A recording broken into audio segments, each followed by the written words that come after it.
সকলকে শুভেচ্ছা এবং অভিনন্দন। বন্ধুরা, জুন মাস চলছে, জুলাই আগস্ট মাসের প্রথম সপ্তাহ থেকে কিন্তু ফুল আসার কার্যক্রম চলবে।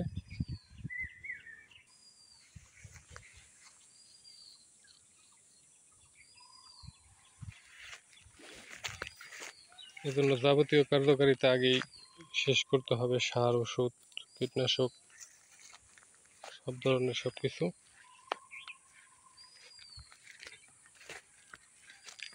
আমাদের এই নতুন আপেল কুলগুলো, নতুন জাতের, এগুলা ভালোই, মাশাল্লাহ, ভারত সুন্দরী মতোই, কিন্তু সাইজে এটা একটু বড় হবে।